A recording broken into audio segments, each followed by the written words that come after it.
As we continue to prepare you for fantasy football draft season, it's time for a Royal Rumble. ADP showdown between running backs. We're going to look at some early round, mid round, and later round pairs of running backs so we can compare which one do you think is the better choice. And let's start with the very first round. Chris, between Nick Chubb and Cam Akers, both these guys are going toward the very end of round one, beginning of round two, that turn. But who would you rather have? Whew. This is tough, but I'm going to give Nick Chubb the slight edge. I love Akers. And the thing that almost makes me want to pick Akers is that Akers has that 3-down pass catching potential that we know Nick Chubb doesn't really have in that offense because of Kareem Hunt. But we've seen Nick Chubb the last 2 years be an absolute beast, one of the best pure runners in the entire NFL. We know what he can do. We know what the Browns want to do. They want to run the ball. They want to play low scoring, ugly games, lean on that defense. So even though I love Cam Akers, I'm going to give Nick Chubb the slight edge here. All right, he is Mr. Consistency. You know what you're getting, and that's actually a nice thing to have. Probably the better choice in the early rounds, especially if you're taking him in the first round, is to go with the guy that has the higher floor. But I'm a sucker for ceiling, and Cam Akers, has been my boy since last year.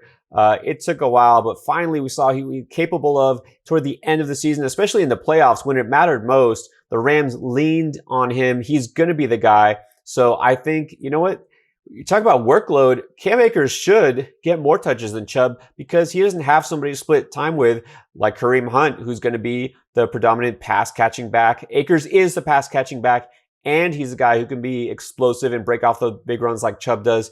And he's going to get at least 20 touches per game. Darrell Henderson is a fine back to kind of mix in and back him up, but he's not a threat to his workload. Akers has the speed. He has the pass catching ability. He's going to have, I think, more touches than Chubb and therefore more upside. And with Stafford at quarterback, this Rams offense actually could be even more explosive, should be more explosive than before. That's the plan. So I'm going with Akers. All right, so let's move a couple of rounds later. About round 4 on average, you're seeing Chris Carson, the veteran in Seattle, and the rookie, who we still don't know where he's going to play, Travis Etienne, both going around the same range. Now, obviously, these things could change after the draft when we see where Etienne plays, but we know he's probably going to be a feature back wherever he goes. Chris, as of right now, who do you think has the edge in fantasy?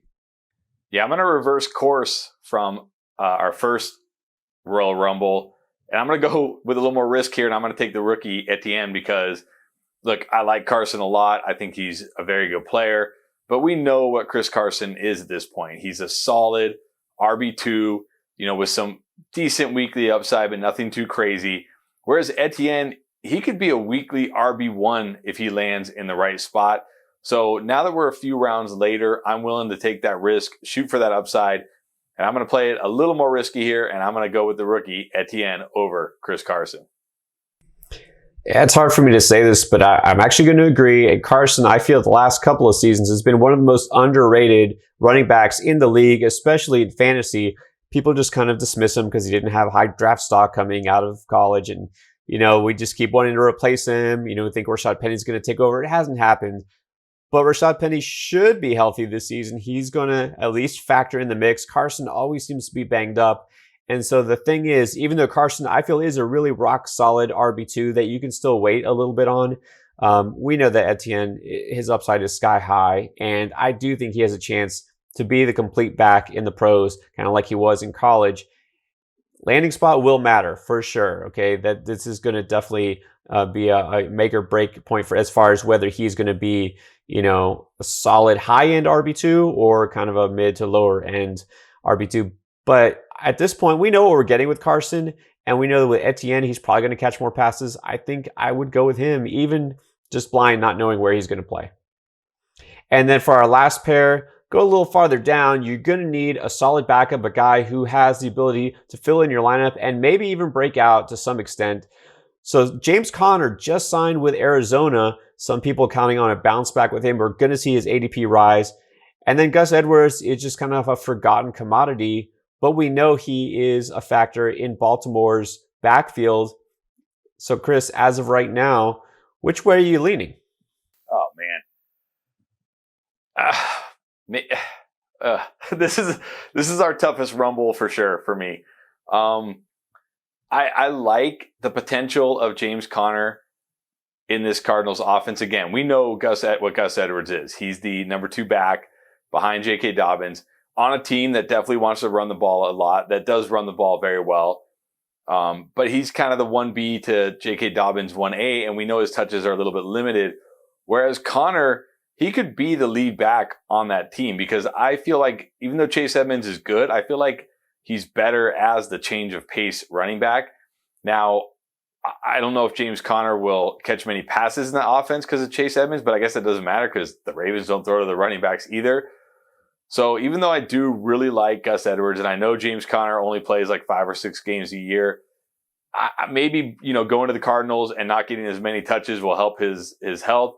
But I'm going to lean slightly to James Conner here because I do think he will be the lead back, which is better than what Gus Edwards is at the moment.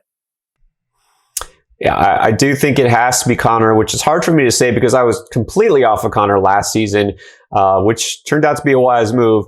Look, here's the thing. We just talked about Travis Etienne. A lot of people linking him to the Steelers as a possibility. We know they're going to go with a running back, possibly in the first round. It might be Etienne or Najee Harris. There's been a lot of talk that they want a more complete back, a feature guy, someone who can do it all. And they didn't feel James Conner was that guy, feel like he was limited in what he could do.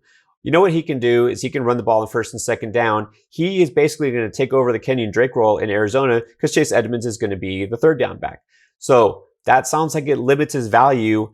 To some extent it does, but look, how many running backs are 3 down backs in the league at this point? A handful, a small handful. And think about what Kenyon Drake did with Arizona last year. He carried the ball 232 times. He was one of the leading running backs in terms of rushes, and he was very efficient with them. But if Conner gets that kind of volume, just, touchdown potential alone, that puts him in the talk for at least a weekly flex play. And so all Conner has to do is basically stay healthy, and he's fantasy viable, maybe even as an RB2 if he's healthy and productive. Okay, Gus Edwards, he's not going to see up 10 carries per game on average. He'll have his moments where he peaks and, once in a while he'll fall into the end zone a couple times. He's a solid back, but there is a hard cap on what he can do, especially with Lamar Jackson running the ball near the goal line. So I think it has to be Conner, even though he's definitely a big gamble going into the season. At that point in the draft, you have to shoot for upside.